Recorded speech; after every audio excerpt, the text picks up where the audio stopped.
నమస్కారం. తెలంగాణ కొత్త భూచట్టంలో కొన్ని పదాలున్నాయి. అవి మనందరికీ అంటే ప్రతి ఒక్క భూ యజమానికి చాలా ముఖ్యం.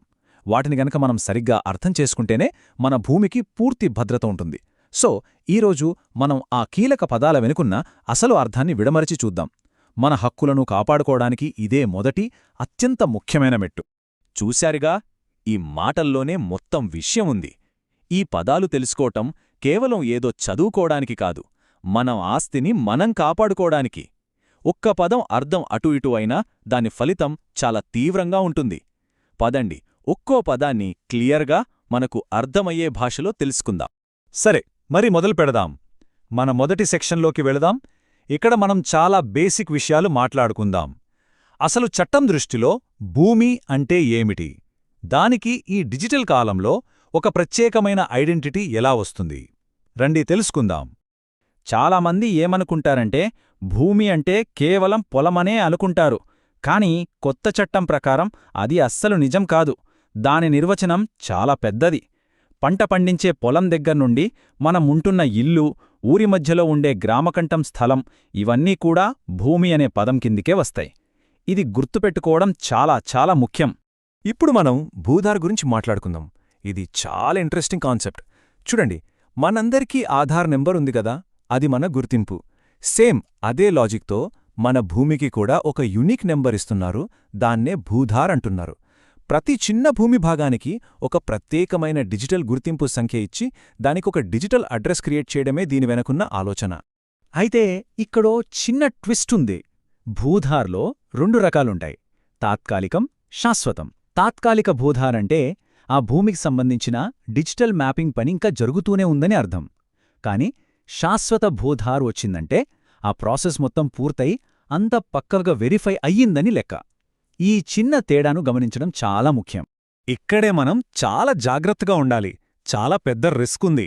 భూమికి తాత్కాలిక భూధారుందనుకోండి, దాని అడ్డం పెట్టుకుని వేరేవాళ్లు చూడండి, ఈ భూమి సరిహద్దులు ఇంకా ఫైనల్ కాలేదు, ఇది వివాదంలో ఉంది అని చెప్పి కొత్త తలనొప్పులు క్రియేట్ చేసే ప్రమాదముంది. మరి దీనికి సొల్యూషన్ ఏంటి? సింపుల్. ప్రతి భూ యజమాని తమ భూమికి సంబంధించిన అధికారిక జియో స్టేటస్ను పోర్టల్ నుండి డౌన్లోడ్ చేసుకుని దాని ప్రింట్ తీసుకుని భద్రంగా దాచుకోవాలి. అదే మనకు అసలైన రక్షణ. ఓకే, భూమి గురించి, దాని గుర్తింపు గురించి తెలుసుకున్నాం. మరిప్పుడు ఈ వ్యవహారంలో ఉండే మనుషుల గురించి మాట్లాడదాం. ఈ భూమి వ్యవహారాల్లో మనకు తారసపడే కీలకమైన అధికారులెవరు, అసలు హక్కుదారులెవరు అనే విషయాలు ఇక్కడ చూద్దాం. యజమాని, పట్టాదారు వినడానికి రెండూ ఒకేలా అనిపిస్తాయి కదా, కాని రెండింటికి చాలా తేడా ఉంది. యజమాని అంటే ఎవరు? సింపుల్గా భూమిపై సర్వ హక్కులు ఉండి దాన్ని అమ్ముకోగలిగే వ్యక్తి. మరి పట్టాదారు అంటే ప్రభుత్వ రికార్డులలో ఎవరి పేరైతే ఉందో ఆ వ్యక్తి. చాలాసార్లు ఇద్దరూ ఒకరే ఉండొచ్చు, కాని కొన్ని సందర్భాల్లో వేర్వేరుగా ఉండే అవకాశముంది. ఈ తేడా తెలుసుకోవడం చాలా కీలకం. మనం భూమి పనుల మీద ఆఫీసులకు వెళ్ళినప్పుడు ఈ పేర్లు మనకు ఖచ్చితంగా వినిపిస్తాయి: కలెక్టర్, తహసీల్దార్, రిజిస్ట్రార్. ఇలా వీళ్లల్లో ఎవరిని ఎప్పుడు కలవాలి? ప్రతి ఒక్క అధికారికి నిర్దిష్టమైన బాధ్యతలు ఉంటాయి. ఎవరి అధికారమేంటో తెలుసుకుంటే మన పని చాలా సులభమవుతుంది. సరైన ఆఫీసర్ దగ్గరకు డైరెక్ట్గా వెళ్ళవచ్చు. ఇక ఇప్పుడు మనం అత్యంత కీలకమైన విభాగానికి వచ్చేశాం. బహుశా అన్నిటికన్నా ముఖ్యమైనది ఇదే. అసలు ఒకరి పేరు మీద ఉన్న భూమి ఇంకొకరి పేరు మీదకు ఎలా మారుతుంది? ఈ మార్పును ప్రభుత్వం అధికారికంగా ఎలా రికార్డ్ చేస్తుంది? ఆ ప్రాసెస్ ఏంటో ఇప్పుడు వివరంగా చూద్దాం.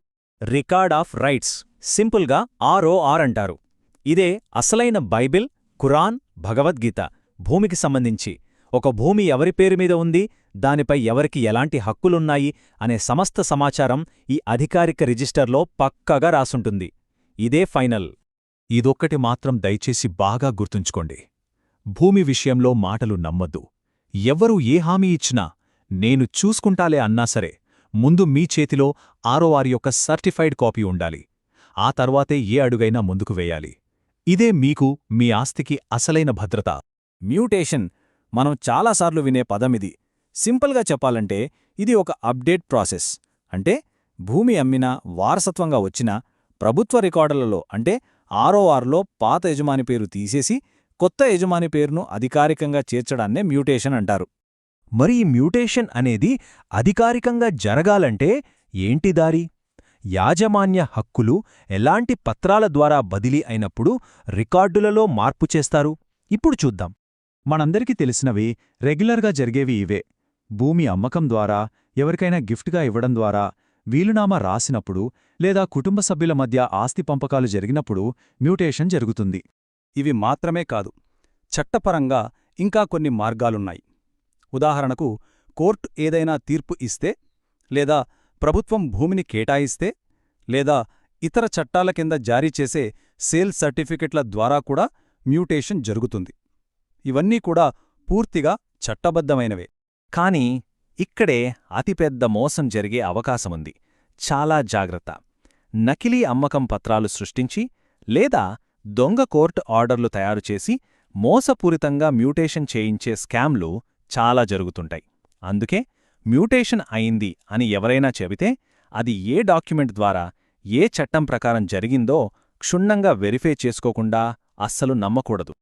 సరే, ఇప్పుడుదాకా మనం చాలా విషయాలు తెలుసుకున్నాం కదా. ఇప్పుడు వాటన్నిటినీ ఒకచోటకి తెచ్చి ఒక సింపుల్ చెక్లిస్టుగా మార్చుకుందాం.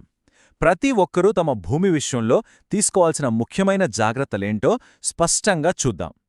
ఈ 4 పాయింట్లు గుర్తుపెట్టుకుంటే చాలు. మీ భూమికి మీరే రక్ష. 1. మీ భూమి ఏ కేటగిరీ కిందకు వస్తుందో తెలుసుకోండి. 2. భూధార్ శాశ్వతమా తాత్కాలికమా అని చెక్ చేయండి. 3. ఎప్పుడైనా ఎక్కడైనా సర్టిఫైడ్ కాపీ మీ చేతిలో ఉండాలి. 4. జరిగిన ప్రతి మ్యూటేషన్ వెనుక ఉన్న అసలు డాక్యుమెంటేంటో వెరిఫై చేయండి. ఈ 4 సూత్రాలు పాటిస్తే మీ హక్కులకు ఒక కవచంలా ఉంటాయి. సరే, ఈ ముఖ్యమైన పదాల అర్థాలు ఇప్పుడు మనకు తెలిసాయి. ఈ కొత్త అవగాహనతో ఒక్కసారి మీ భూమి పత్రాలు తీసి చూడండి. అవి మీతో ఏం కథ చెబుతున్నాయో వినండి. ఈ ప్రశ్నతోనే ఈ విశ్లేషణను ముగిస్తున్నాను. ఆలోచించండి.